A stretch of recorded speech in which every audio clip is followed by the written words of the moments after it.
Assalamualaikum warahmatullahi wabarakatuh. Sampurasun. Yang saya hormati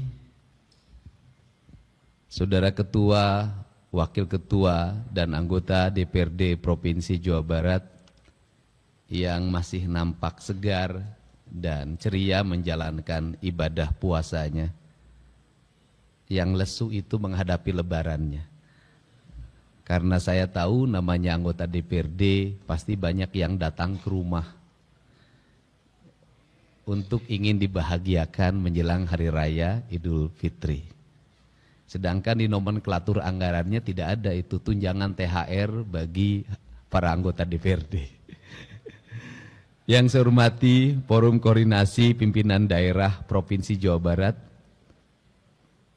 serta Ketua Pengadilan Agama Jawa Barat atau yang mewakilinya, yang saya hormati Sekretaris Daerah Provinsi Jawa Barat, yang saya hormati staf ahli, Kepala Perangkat Daerah, Biro Pemerintah Daerah Provinsi Jawa Barat, sesepuh Jawa Barat, para tokoh masyarakat, pimpinan partai politik, pimpinan organisasi kemasyarakatan, pimpinan lembaga swadaya masyarakat, para akademisi, dunia usaha, serta insan media yang saya hormati dan saya banggakan. Saya mau cek Saudara Sekretaris Daerah, para kepala organisasi perangkat daerahnya ada berapa, yang hadir berapa? Kepala Bapeda, berapa yang hadir?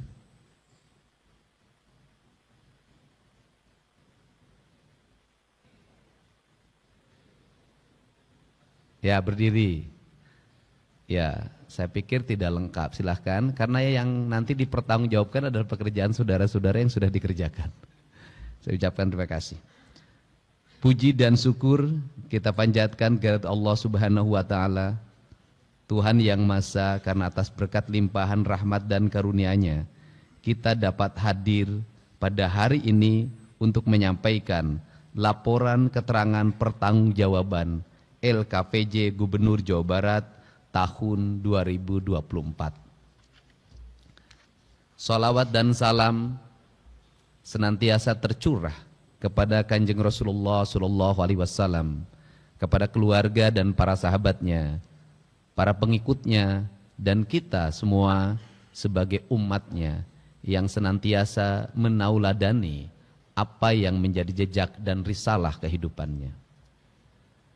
Pagi hari ini juga saya nyampaikan ucapan terima kasih pada seluruh jajaran DPRD Provinsi Jawa Barat, ketua, para wakil ketua, dan seluruh anggota pemerintah Provinsi Jawa Barat, walaupun usia pemerintahannya baru mencapai 30 hari, efektif kerjanya baru 13 hari, karena dipotong acara Ritet di Magelang. Salah satu hal kebijakan yang kami ambil pada 2 hari yang lalu adalah membebaskan tunggakan pajak kendaraan bermotor bagi seluruh masyarakat di Provinsi Jawa Barat. Mungkin orang akan bertanya, kenapa harus mengorbankan tunggakan yang mungkin bisa mencapai sekitar 30 miliar, 30 triliun tunggakan. Tetapi justru saya melihat terbalik. Mereka tidak membayar itu karena tidak mampu membayar tunggakan yang lalu.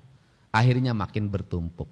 Daripada makin bertumpuk mereka tidak bayar tunggakan dan tidak bayar pajak tahun 2025, saya lebih memilih untuk memotong cerita masa lalu tetapi membangun cerita masa depan. Dan bisa dilihat hari ini progres orang menjelang lebaran biasanya sepi ke kantor Samsat. Hari ini penuh sesak sejak pagi dan kenaikannya mencapai 30-40%. Saya yakin dalam setahun ke depan sisa waktu sekitar 9 bulan, justru pajak kendaraan bermotor akan mengalami lonjakan, prediksi saya sekitar 30% kenaikan pendapatan. Dan harapannya adalah ini memberikan implikasi pada membangun infrastruktur, dan saya katakan yang akan menjadi fokus ke depan setelah infrastruktur jalan provinsi adalah infrastruktur jalan kabupaten kota. Jalan kabupaten kota harus mendapat perhatian ke depan mengingat dana alokasi khusus untuk infrastruktur jalan itu hari ini hilang. Untuk itu diperlukan upaya-upaya yang keras, upaya-upaya yang luar biasa untuk menjawab seluruh tantangan kebutuhan masyarakat. Dan kami sampaikan kami sedang menyiapkan sistem setelah tanggal 6 Juni nanti, mudah-mudahan sistemnya bisa berjalan, motor dan mobil yang tidak bayar pajak tidak bisa lagi jalan di jalan-jalan Provinsi Jawa Barat. Sistemnya lagi kita rumuskan, mudah-mudahan bisa diterapkan. Pada kesempatan hari ini izinkan saya menyampaikan laporan keterangan pertanggungjawaban Gubernur Jawa Barat tahun 2024. LKPJ Gubernur Jawa Barat tahun anggaran 2024 ini disusun berdasarkan Permendagri 19 tahun 2024 dengan peraturan pelaksanaan Peraturan Pemerintah Nomor 13 tahun 2021 tentang laporan dan evaluasi penyelenggaraan pemerintahan daerah serta merupakan bentuk pertanggungjawaban gubernur selama tahun anggaran 2024. Saya sampaikan terima kasih dan apresiasi yang setinggi-tingginya kepada pimpinan dan anggota DPRD Provinsi Jawa Barat serta semua pihak atas dukungan dan kerjasama yang sangat kooperatif terhadap seluruh penyelenggaraan pemerintah daerah selama tahun anggaran 2024. Hadirin yang saya hormati, penyelenggaraan LKPJ Gubernur Jawa Barat tahun anggaran 2024 ini diawali dengan penjelasan mengenai pengelolaan keuangan daerah yang terdiri atas pendapatan daerah, belanja daerah, dan pembiayaan daerah. Pendapatan daerah yang bersumber dari pendapatan asli daerah atau PAD, pendapatan transfer, dan lain-lain pendapatan daerah yang sah. Pendapatan daerah terrealisasi sebesar 36,68 triliun rupiah atau mencapai 101,08% dengan rincian terlampir. 2. Belanja daerah terdiri dari belanja operasi, belanja modal, belanja tidak terduga, dan belanja transfer. Belanja daerah pada tahun 2024 terrealisasi sebesar 36,91 triliun rupiah atau mencapai 96,31% dengan rincian terlampir. Pembiayaan daerah terdiri dari penerimaan pembiayaan dan pengeluaran pembiayaan. Penerimaan pembiayaan terrealisasikan sebesar 1,23 triliun rupiah atau mencapai 100,03% dan pengeluaran pembiayaan sebesar 618,80 miliar rupiah atau mencapai 100% dengan rincian terlampir. Pimpinan dan anggota DPRD yang terhormat, selanjutnya akan saya sampaikan gambaran capaian indikator kinerja daerah tahun 2024 sebagai berikut.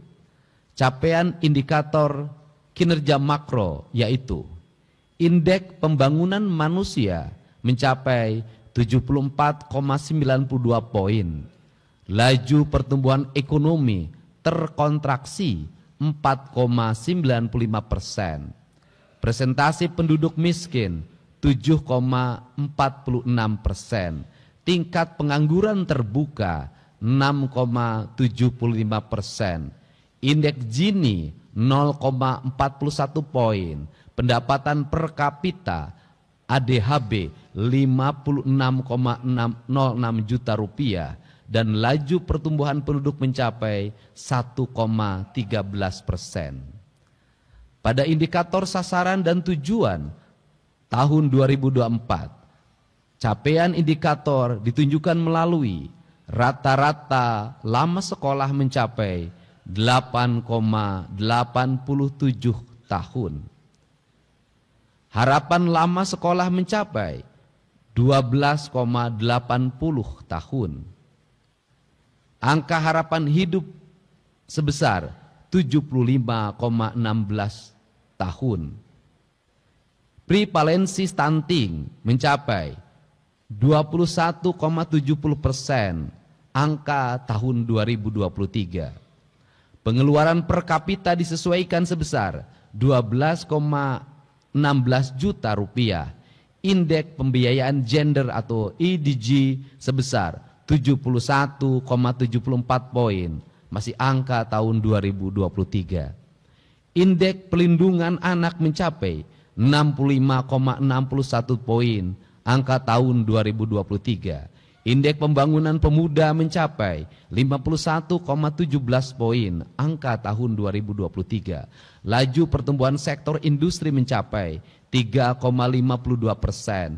Laju pertumbuhan sektor perdagangan tercatat sebesar 4,85%. Skor pola pangan harapan atau SPPH tercatat sebesar 93,28%. Nilai tukar petani atau NTP tercatat 112,17 poin. Laju pertumbuhan sektor pertanian, kehutanan dan perikanan sebesar 1,59%. Laju pertumbuhan sektor penyediaan akomodasi, makanan dan minuman sebesar 6,43%. Indeks Williamson sebesar 0,686 poin. Tingkat konektivitas sebesar 60,47%. Pembentukan modal tetap bruto atau PMTB ADHB mencapai 697,37 triliun rupiah. Proporsi kredit UMKM terhadap total kredit sebesar 26,84%, masih angka tahun 2023. Indeks kualitas infrastruktur 76,06%.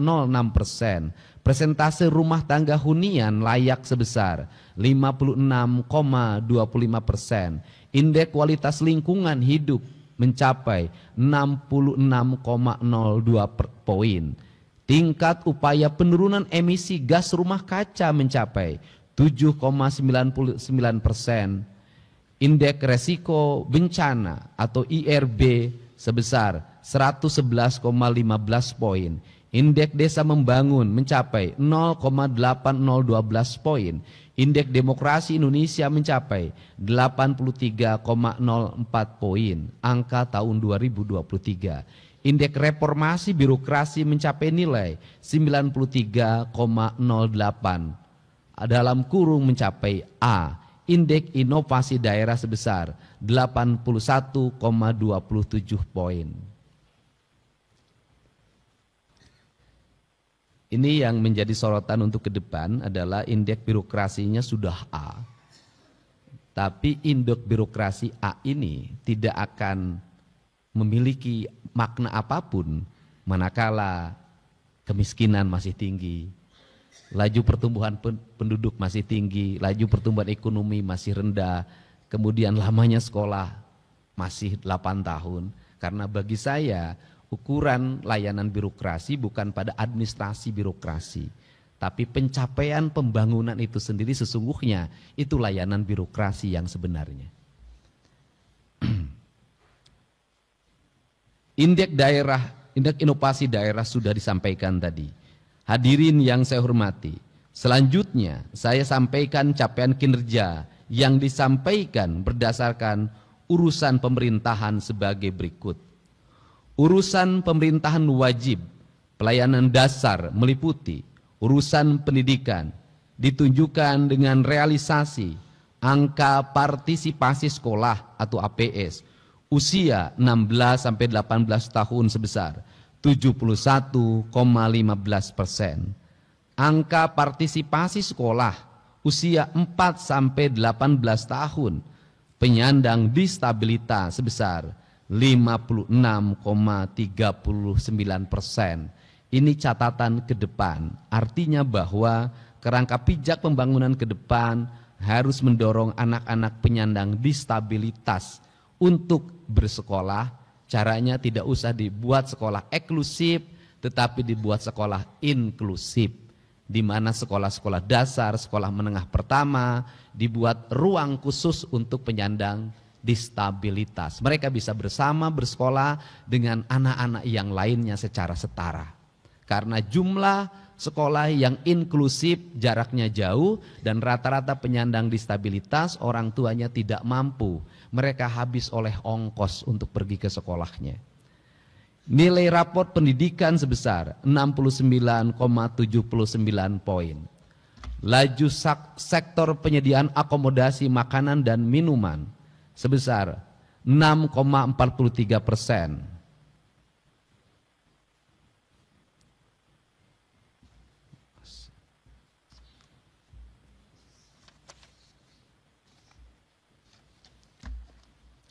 Urusan kesehatan ditunjukkan dengan realisasi angka harapan hidup sebesar 75,16 tahun. Urusan pekerjaan umum dan penataan ruang ditunjukkan melalui 1A, tingkat kemantapan jalan sebesar 86,44%. Persentase aksesibilitas menuju kawasan potensial dan pusat-pusat kegiatan sebesar 26,28%.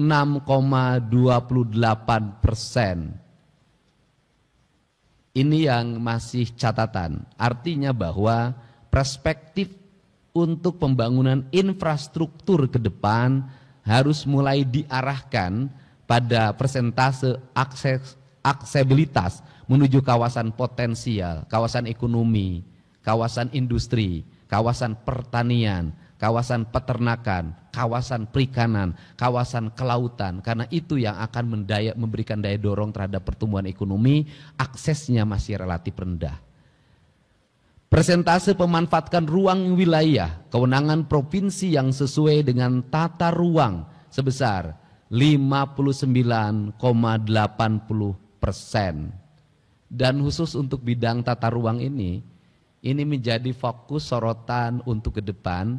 Kita bisa mengambil pembelajaran dari kasus yang terjadi hari ini, di mana hujan yang hanya 20 sampai 30 mm sudah menimbulkan banjir yang luar biasa. Artinya kalau hujannya 50 mm, saya yakin kota Bekasi tenggelam. Kabupaten Bekasi tenggelam, sebagian Karawang tenggelam. Jadi saya sampaikan sekali lagi bahwa hujan saat ini belum dikategorikan sebagai hujan ekstrim. Masih 20 sampai 30 mm. Ekstrim itu kalau sudah 50 sampai 60. Artinya tidak ekstrim saja sudah menimbulkan bencana. Problemnya apa? Problemnya adalah ada 3. 1, di kawasan hulu, ruang-ruang terbuka hijau yang terdiri dari areal hutan, areal perkebunan, itu berubah menjadi areal-areal berbeton. Konsep ekowisata yang dikembangkan oleh PTPN mengalami penyimpangan. Karena ekowisatanya harusnya begini, kalau ekowisata perkebunan teh maka kebun tehnya dipertahankan dan tetap ada. Bangunannya kecil-kecil. Yang sekarang terjadi adalah ekowisata perkebunan teh, kebun tehnya dibabat, diganti dengan bangunan.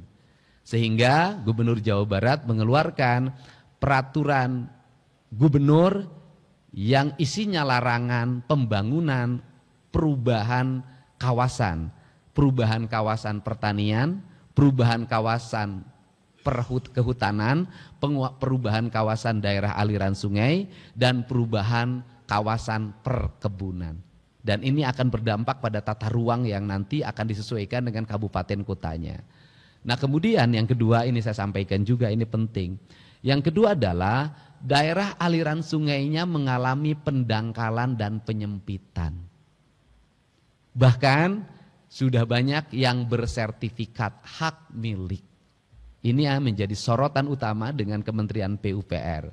Kemudian yang berikutnya adalah banyak sekali perumahan-perumahan yang dibangun di atas sawah produktif dan berada di tengah sawah dan berada di pinggir sungai. Sehingga wajar kalau ada rumah yang terendam sampai gentingnya. Dan ini Ini juga harus dipikirkan dengan agar ini selaras dengan konsep pengembangan 3 juta rumah. Karena pengembangan 3 juta rumah, apalagi rumahnya sederhana, pasti ingin mendapatkan tanah yang murah. Dan tanah yang paling murah yang bisa didapat hanya tanah sawah. Ini yang harus menjadi bahan perhatian kita semua dalam pengembangan tata ruang. Dan tadi pagi saya sampaikan ke kepala bidang tata ruangnya, tolong hal yang terlihat saja dibenahi. Kalau Bapak pergi ke Garut, itu di sebelah kanan Nagreg, itu ada jembatan di bawah kolong. Yang masuk itu di bawah kolong ada jembatan di terowongan. Di sebelah kanannya kan penambangan. Di sebelah kirinya penambangan, di bawah penambangan. Coba hitung, nanti minta ITB untuk menghitung takaran penambangan itu. Apakah kalau batu-batunya lepas akan berdampak enggak pada jembatan yang di terowongan itu? Mungkin enggak jembatannya roboh. Ini yang harus menjadi bahan perhatian. Karena seringkali kita abai terhadap masalah seperti ini. Kalau menuju arah Garut, sebelah kiri jalan di atas, itu ada penambangan yang besar sekali, batunya turun ke bawah. Tolong pikirkan kalau itu nanti mungkin nggak itu longsor.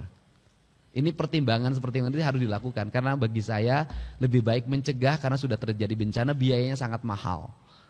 Banjir sekarang dalam hitungan saya kalau di recovery itu lebih dari 7 triliun. Biaya pembebasan tanah untuk wilayah yang daerah aliran sungainya sudah berubah bersertifikat dan sudah tumbuh bangunan, pembebasan tanahnya itu untuk hanya wilayah Bekasi saja itu membutuhkan dana 8 triliun.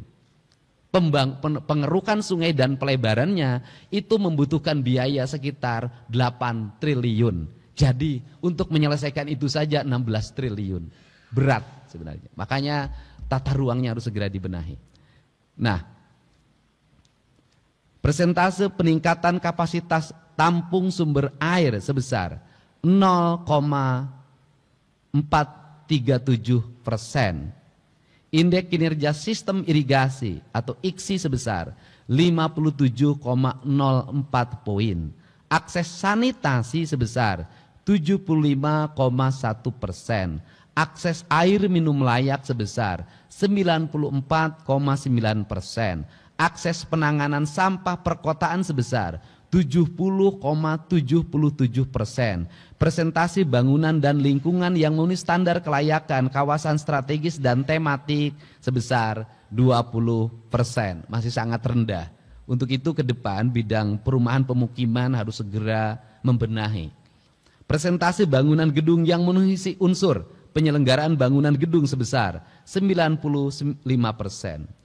Urusan perumahan rakyat dan kawasan pemukiman ditunjukkan melalui 1. Tingkat ketersediaan rumah layak sebesar 100,26%. Kemudian persentase penurunan luas kawasan kumuh kewenangan provinsi 10-15 hektar sebesar 67,49%, dan ini sampaikan di Kota Bandung. Tadi pagi saya sudah mendapat WA dari masyarakat yang itu masuk dalam kawasan kumuh. Kemudian ada pihak yang mengaku ahli waris, penduduknya rumahnya sekitar 1.500 rumah, akan digugat ke pengadilan. Dan gugatannya kayaknya memiliki landasan relatif didukung oleh kelurahannya. Ini PR baru yang dan saya akan mendampingi pendampingan hukumnya. Mau lari kemana kalau kemudian itu tanahnya diputuskan oleh pengadilan menjadi milik perorangan. Seperti kasus juga yang terjadi di SMA Negeri 1 Kota Bandung. Dan saya akan terus memberikan pendampingan agar pemerintah provinsi memenangkan gugatannya. Kemudian urusan ketentraman, ketertiban umum dan pelindungan masyarakat ditunjukkan melalui indeks ketentraman dan ketertiban sebesar 100 poin, indeks ketahanan daerah sebesar 0,72 poin. Hal yang hari ini menonjol adalah orang tidak merasa tentram karena banyaknya orang yang mengaku sebagai ormas, yang mengaku sebagai LSM, yang sudah secara terang-terangan melakukan intimidasi. Di Kota Bekasi, kemarin ada security yang diintimidasi. di Kabupaten Bekasi, salah satu ormas menaburkan sampah di depan kantor dinas kesehatan, walaupun sudah minta maaf. Tadi malam, Satuan Serse Polres Subang menangkap 6 orang yang melakukan pemerasan di kawasan industri Surya Cipta, yang di situ ada perusahaan mobil listrik BYD yang akan merekrut 16.000 tenaga kerja. Dan kemarin seluruh problemnya sudah selesai, akses tol nanti hari Senin akan kita bicarakan, listrik sudah terkoneksikan, dan tahun ini rekrutmen akan segera dilaksanakan. Nah, untuk mencapai solusi itu saya sampaikan ke para anggota DPRD bahwa tadi pagi saya sudah telepon Kapolda dan Pangdam, mungkin hari besok kami akan mengeluarkan surat keputusan hari Senin pembentukan Satgas anti premanisme. Yang itu nanti terkoneksi sampai tingkat kecamatan, kami akan melengkapi berbagai fasilitasnya, itu mobile, dengan target dalam tahun ini Jawa Barat terbebas dari premanisme.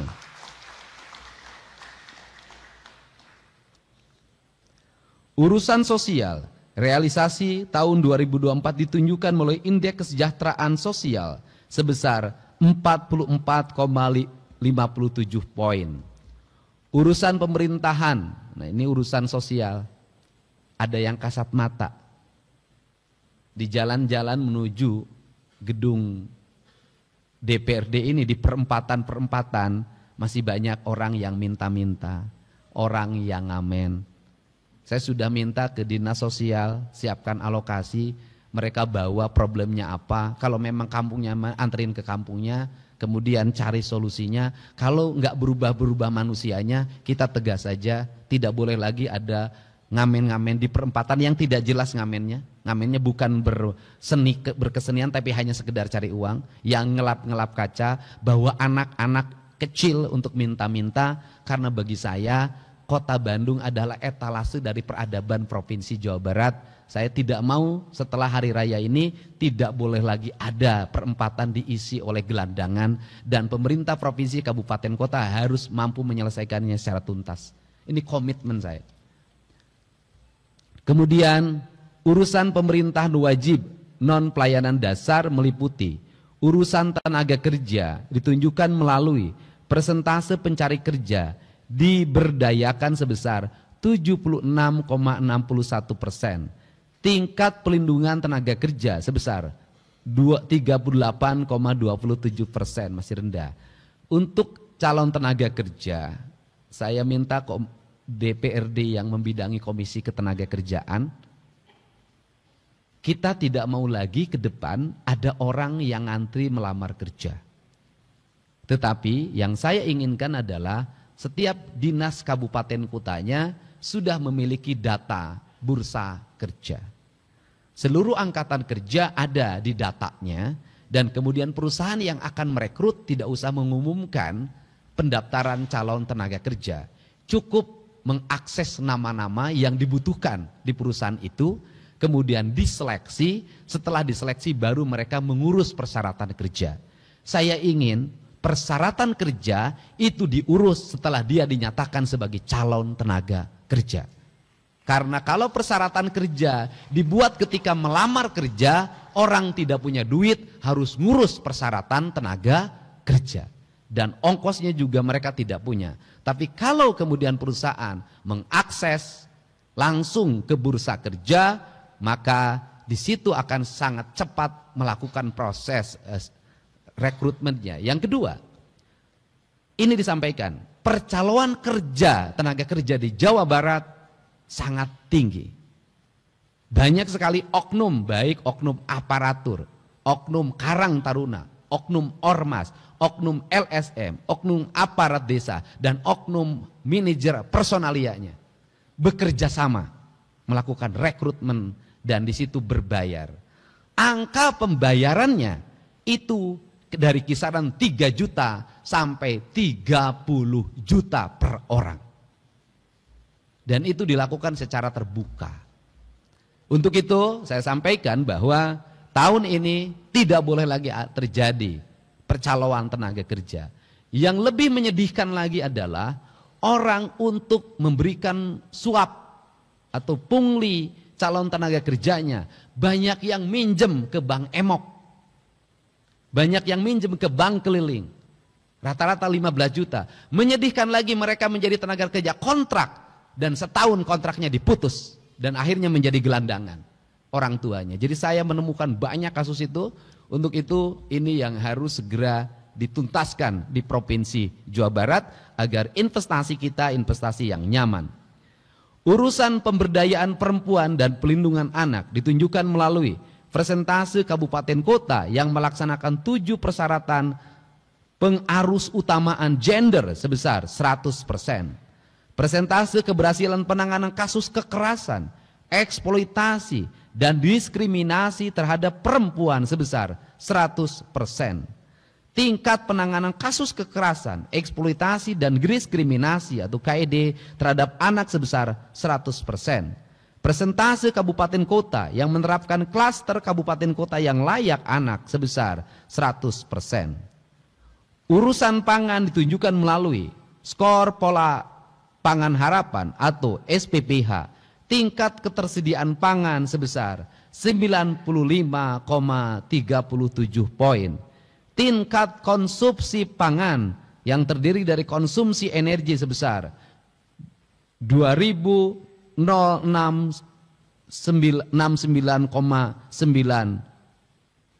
KKAL atau per kapita per hari, dan konsumsi protein sebesar 62,3 gram per kapita per hari.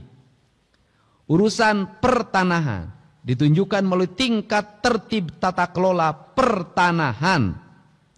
Nah, ini di sektor pertanahan ini masih menurut saya masih terjadi problem. Itu bisa ditunjukkan banyaknya daerah aliran sungai yang itu sebenarnya tidak bisa dialihfungsikan dan dirubah kepemilikannya, itu banyak berubah bersertifikat. Problemnya cuma satu, biasanya ATR BPN memproses pengajuan pengsertifikatan ketika pihak desa dan kelurahan sudah memberikan keterangan riwayat tanahnya, dan biasanya bermasalahnya di pengantar desa dan kelurahannya, sehingga terjadi konflik pertanahan dan mafia tanah.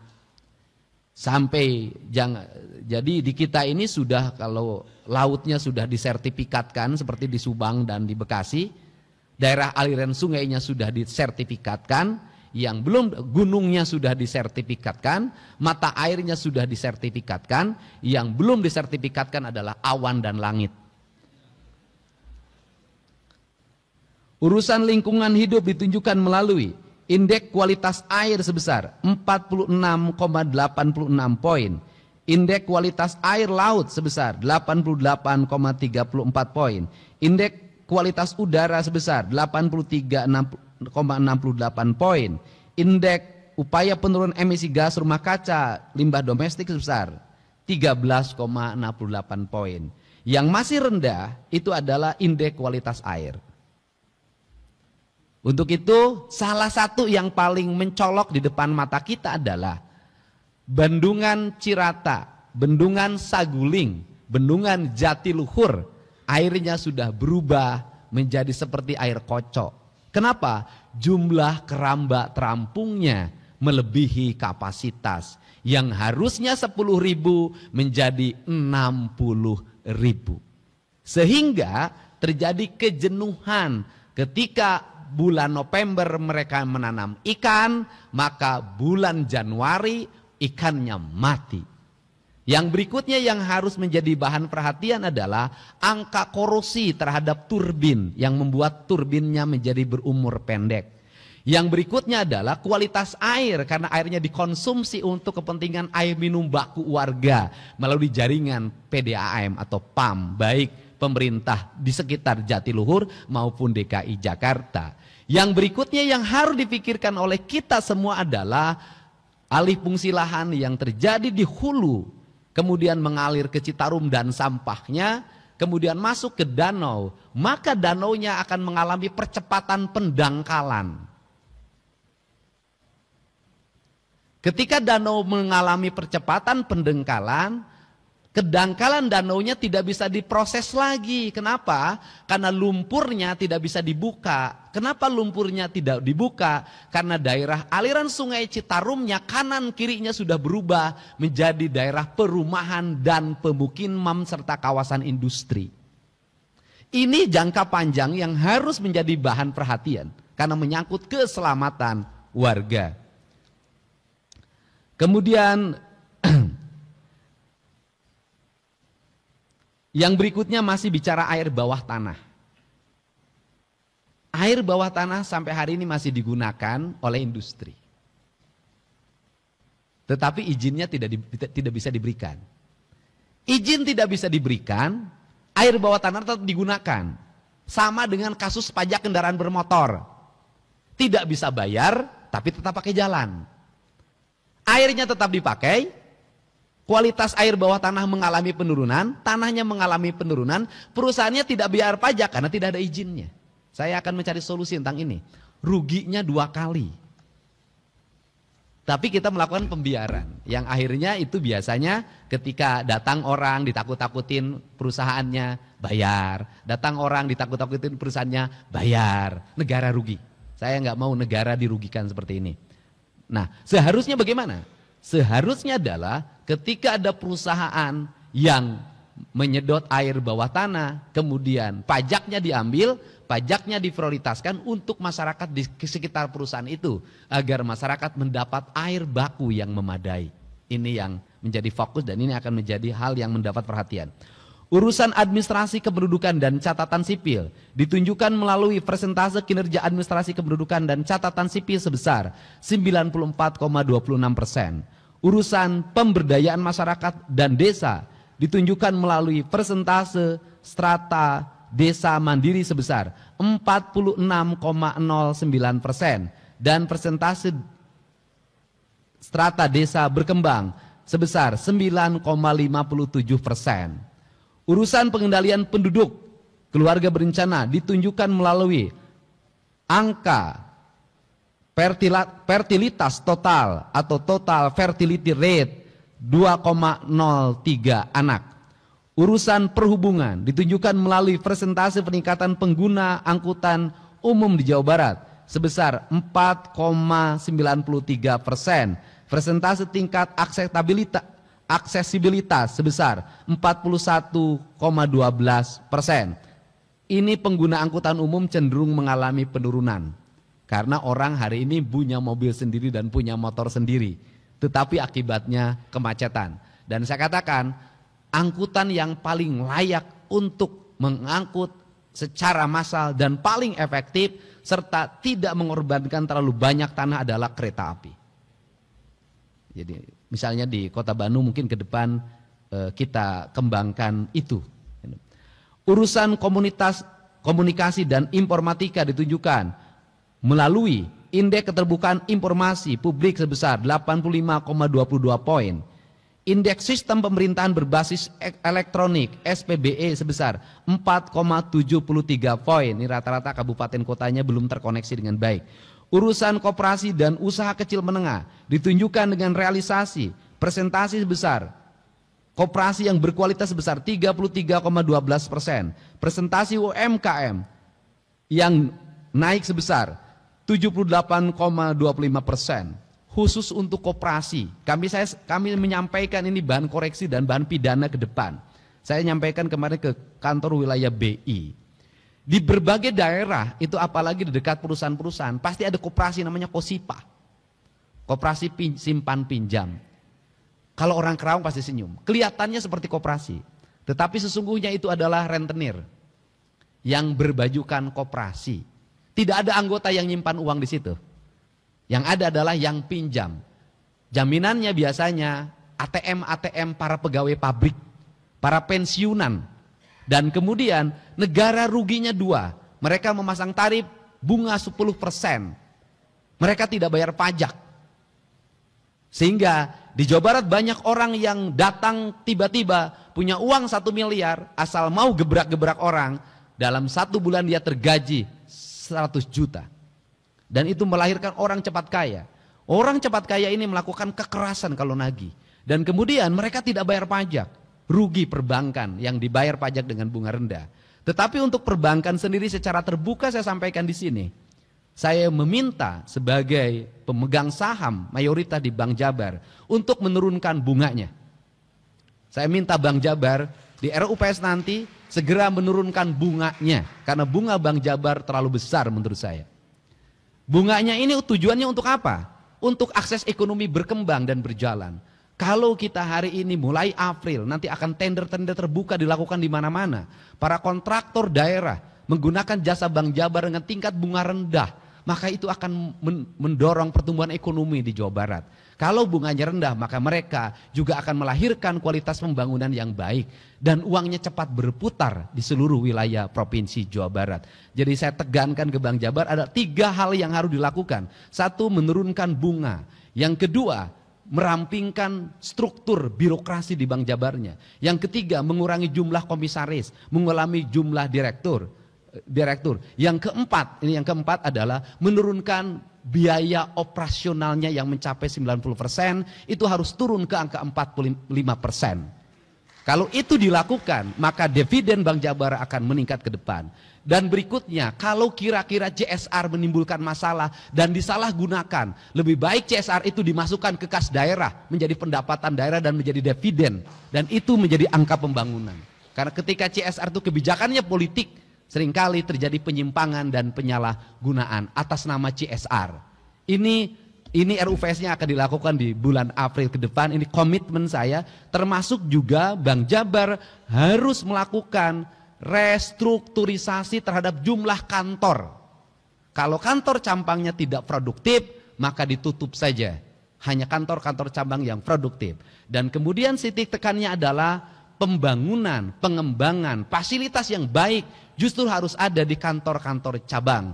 Saya tidak meridoi lagi Bank Jabar membangun menara di Jakarta yang tidak ada manfaatnya bagi pelayanan terhadap masyarakat. Urusan penanaman modal ditujukan dengan realisasi nilai realisasi investasi sebesar 251,14 triliun rupiah dan indeks kepuasan masyarakat terhadap pelayanan perizinan 91,81 poin. Saya sampaikan di Jawa Barat ini lebih banyak pabrik yang masuk dan menyerap tenaga kerja dibandingkan jumlah orang yang di PHK. Ini yang harus jadi catatan penting. Urusan kepemudaan dan olahraga ditunjukkan dengan realisasi 1. Angka partisipasi kepemimpinan pemuda sebesar 36,67 poin. Angka partisipasi masyarakat berolahraga sebesar 61,40%.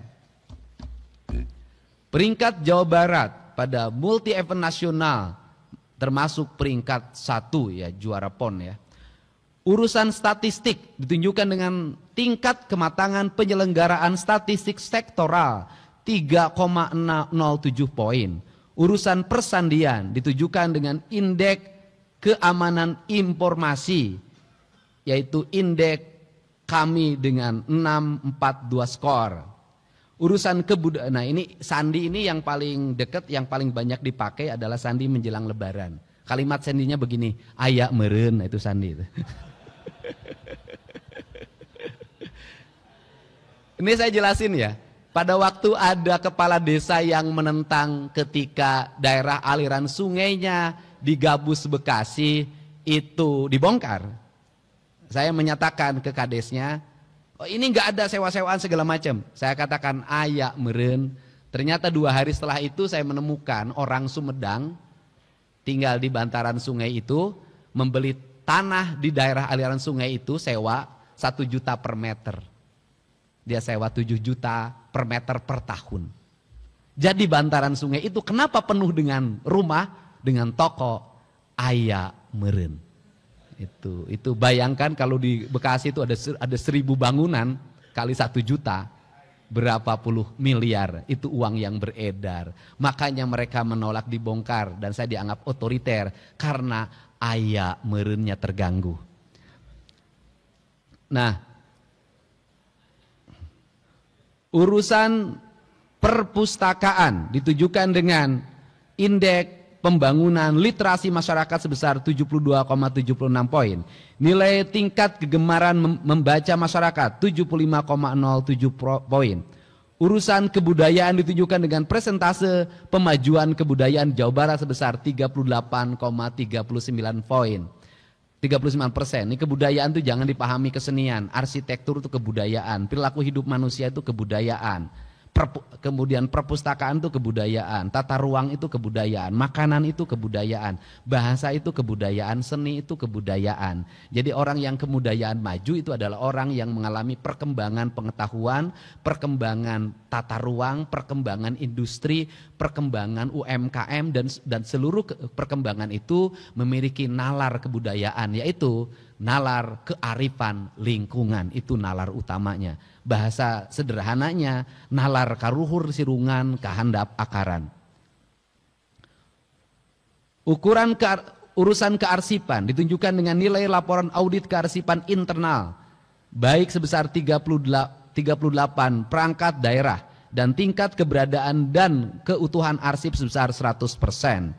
Pimpinan dan anggota DPRD yang saya hormati, urusan pemerintahan, pilihan yang dilaksanakan oleh pemerintah daerah Provinsi Jawa Barat meliputi urusan kelautan dan perikanan ditujukan dengan realisasi PDRB sektor kelautan dan perikanan sebesar 25 triliun 101 miliar 25 miliar 101 juta 65 miliar rupiah. Urusan pariwisata ditujukan dengan realisasi presentasi peningkatan kunjungan wisata mancanegara ke Jawa Barat sebesar 69,10%. Persentase peningkatan kunjungan wisatawan Nusantara ke Jawa Barat sebesar 3,00%. Jadi yang datang ke Jawa Barat itu kebanyakan orang Jawa Barat. Yang dari luarnya hanya 3,00%. Sehingga ketika saya menyampaikan larangan studi banding, yang protesnya dari Jawa Tengah. Jadi orang Jawa Barat banyak yang pikniknya ke Jawa Tengah. Dan yang paling menarik lagi adalah ketika saya membuat larangan studi banding bagi anak sekolah, yang protesnya penyelenggara industri kepariwisataan. Artinya bahwa penyelenggara industri kepariwisataan di Jawa Barat hari ini ngandelin anak sekolah. Dan anak sekolah itu orang tua meraih uang untuk pergi pikniknya dengan alasan studi banding, rata-rata banyak yang pinjem uangnya ke tetangga atau ke bank-bank gelap. Ini riset saya. Rata-rata tinggal wisatawan mancanegara 2,61 hari, sangat sebentar. Rata-rata lama tinggal wisatawan Nusantara 1,32 hari, sangat sebentar. Urusan pertanian ditujukan dengan program jumlah produksi tanaman pangan hortikultura sebesar 16.575.477 ton, angka sementara. Laju peningkatan produktivitas komoditas perkebunan sebesar 1,58%. Nilai tukar usaha perkebunan rakyat sebesar 109,3 poin. Nilai tambah produksi perkebunan sebesar 51,77%. Dan produksi komunitas peternakan daging telur susu sebesar 2.167.697 ton, angka sementara. Urusan kehutanan ditujukan dengan indeks kualitas tutupan lahan sebesar 42,07 poin, sudah mengkhawatirkan. Persentase penurunan emisi gas rumah kaca sektor kehutanan sebesar 39,81%. Persentase peningkatan produksi hutan sebesar 32,88%. Urusan energi dan sumber daya mineral ditujukan dengan tingkat upaya penurunan emisi gas rumah kaca sektor energi sebesar 7,61%. Jumlah konsumsi listrik di Jawa Barat sebesar 70,0064 GWh. Persentase usaha pertambangan yang menerapkan aspek teknis aspek pengusaha sebesar 56,67%. Dan persentase meningkatkan konservasi cekungan air tanah di Jawa Barat sebesar 34,78%, sangat rendah. Urusan perdagangan ditujukan dengan laju pertumbuhan ekspor non-migas 3,47%, sangat rendah. PDRB sektor perdagangan sebesar 408,26 triliun rupiah. Urusan perindustrian ditujukan dengan realisasi PDRB industri pengolahan sebesar 1.168.055 rupiah. Urusan transmigrasi ditujukan melalui persentase transmigran yang ditempatkan 100%. Pimpinan dan anggota DPRD yang saya hormati, fungsi penunjang urusan pemerintahan yang dilaksanakan oleh pemerintah daerah Provinsi Jawa Barat. Fungsi penunjang perencanaan ditujukan dengan nilai komponen perencanaan kinerja dan penilaian atau SAKI provinsi sebesar 26,32%. Nilai komponen pengukuran kinerja dan penilaian SAKI provinsi sebesar 27,05 poin. Fungsi penunjang di bidang keuangan ditujukan dengan opini Badan Pemeriksa Keuangan terhadap laporan keuangan pemerintah daerah dengan kategori WTP. Persentase PAD terhadap pendapatan daerah sebesar 68,99%. Indeks kepuasan masyarakat atau IKM Bapenda sebesar 92,87%. Sangat tinggi. Fungsi penunjang bidang penelitian dan pengembangan ditujukan dengan realisasi persentase keterlibatan yang ditujukan oleh dokumen perencanaan daerah sebesar 100% dan persentase kematangan inovasi sebesar 79,77%. Fungsi penunjang bidang kepegawaian serta pendidikan dan pelatihan ditujukan dengan realisasi indeks sistem merit system 400 poin, indeks sistem merit atau merit system sebesar 400 poin. Indeks profesionalitas ASN dimensi kualifikasi kinerja dan disiplin 53,80 poin, masih rendah. Indeks profesionalitas ASN dimensi kompetensi sebesar 32,13 poin. Fungsi penunjang urusan pemerintahan lainnya ditujukan dengan capaian nilai A evaluasi SAKI pemerintah daerah Provinsi Jawa Barat. Indeks survei penilaian strategis atau SPI sebesar 73,48%. Opini BPKRI terhadap laporan pemerintah daerah LKPD Provinsi Jawa Barat dengan kategori WTP. Level tingkat maturitas implementasi sistem pengendalian sistem pemerintahan pada level 3,37 poin. Presentasi rekomendasi hasil pemeriksaan APIP internal dan eksternal ditindaklanjuti sebesar 95,10%.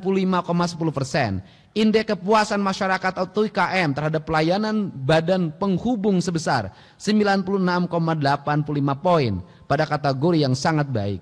Indeks kepuasan masyarakat sebesar 4,77 poin. Persentase masyarakat yang menerapkan hasil pembinaan kebebasan, kesetaraan dan kapasitas lembaga demokrasi sebesar 100%. Persentase penurunan potensi konflik sosial sebesar 100%. Nilai reformasi birokrasi jenderal sebesar 82,33 poin. Nilai kualitas kebijakan di bidang pemerintahan dan otonomi daerah sebesar 62,72 poin. Indeks kepuasan stakeholder terhadap layanan biro pemerintahan dan otonomi daerah sebesar 89,78 poin. Persentase produk hukum pemerintah daerah Provinsi Jawa Barat yang harmonis sebesar 100%. Indeks kepuasan stakeholder terhadap layanan Biro Hukum dan Hak Asasi Manusia sebesar 95,70 poin. Nilai kualitas kebijakan kesejahteraan rakyat sebesar 78,72 poin. Indeks kepuasan stakeholder terhadap layanan Biro Kesejahteraan sebesar 77,60 poin. Nilai kualitas kebijakan perekonomian sebesar 84,51 poin. Indeks kepuasan stakeholder terhadap layanan Biro Perekonomian sebesar 97,50 poin. Nilai kualitas kebijakan di bidang BUMD, investasi dan BLUD sebesar 78,06 poin. Untuk BUMD, kebijakan gubernur hari ini adalah saya akan meminta BUMD non Bank Jabar ya. Saya akan meminta kepada BPKRI untuk melakukan audit investigatif. Nanti rekomendasinya 2, diperbaiki atau ditutup. Ini yang akan menjadi concern kami. Dan untuk pimpinan-pimpinan BUMD-nya saya tidak akan mencampuri dan biarkan itu di assessment, dilakukan fit and proper test secara terbuka dan diumumkan kepada publik secara terbuka. Ini yang ingin dilakukan. Jadi tidak ada titipan tim sukses di situ. Indeks kepuasan stakeholder terhadap layanan Biro Investasi sudah. Maturitas UKPBJ level 3. Indeks kepuasan stakeholder terhadap layanan Biro Pengadaan Barang dan Jasa sebesar 96,86 poin. Komposit kelembagaan dimensi struktural peringkat 4. Persentase perangkat daerah yang menerapkan kebijakan standar pelayan publik sebesar 100%. Nilai pelaporan kinerja sebesar 13,55 poin. Persentase perangkat daerah dengan nilai budaya kerja minimal baik sebesar 100%. Persentase perangkat daerah dengan indeks reformasi birokrasi perangkat daerah minimal kategori B sebesar 100%. Persentase perangkat daerah yang menerapkan kebijakan sistem kerja dinamis sebesar 100%. Indeks kepuasan stakeholder terhadap layanan biro organisasi sebesar 92,17 poin. Indeks kepuasan stakeholder terhadap layanan biro administrasi pimpinan sebesar 96,03 poin. Nilai akib setda sebesar 86,30 poin. Indeks kepuasan stakeholder terhadap layanan biro umum sebesar 84,79 poin. Hadirin rapat paripurna DPRD yang saya hormati. Selama tahun 2024 ini pemerintah Provinsi Jawa Barat, ini bukan prestasi saya, ini prestasi Pak B mungkin, meraih 151 penghargaan yang terdiri dari 135 penghargaan pemerintah, 10 penghargaan non pemerintah, 6 penghargaan lembaga internasional, dan 7 sertifikasi akreditasi nasional dan internasional. Penghargaan ini merupakan pengakuan terhadap presentasi kolektif pemerintah Provinsi Jawa Barat dengan dukungan kuat dari DPRD Provinsi Jawa Barat dan kerjasama pemerintah kabupaten kota, dunia usaha, akademisi, dan seluruh masyarakat Provinsi Jawa Barat. Tapi kalau perspektif ke depan, bagi saya tidak dapat penghargaan nggak apa-apa.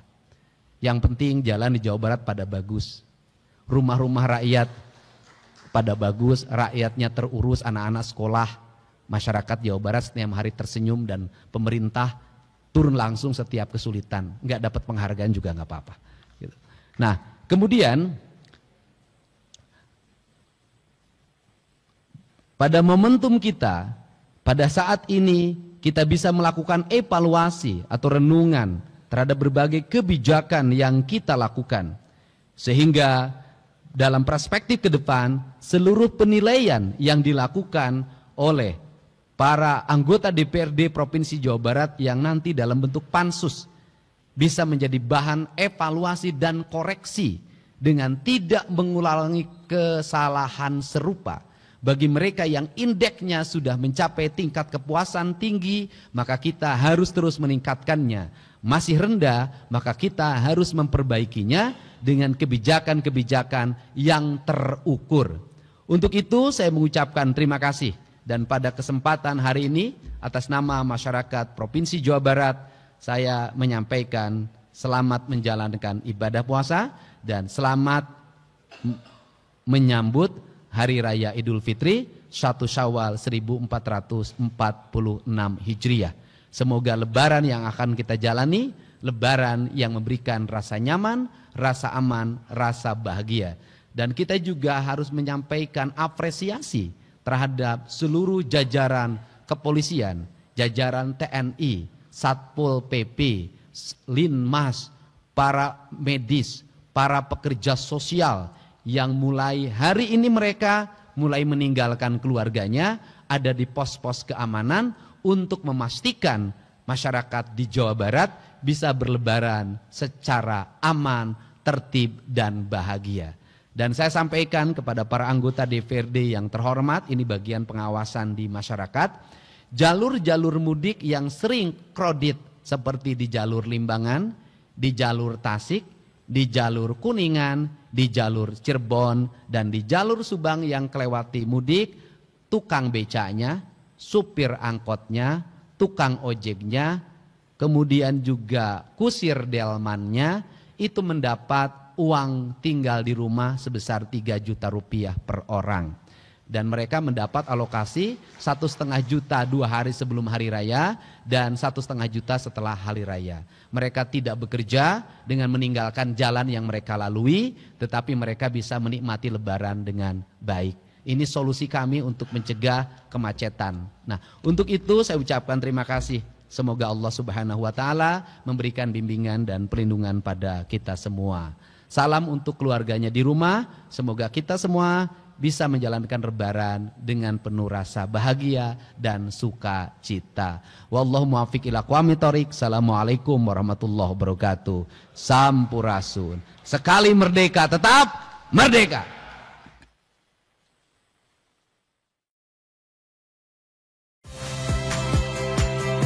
Saya Masyister Tarigan. Saksikan program-program Kompas TV melalui siaran digital, pay TV, dan media streaming lainnya. Kompas TV, independen, terpercaya.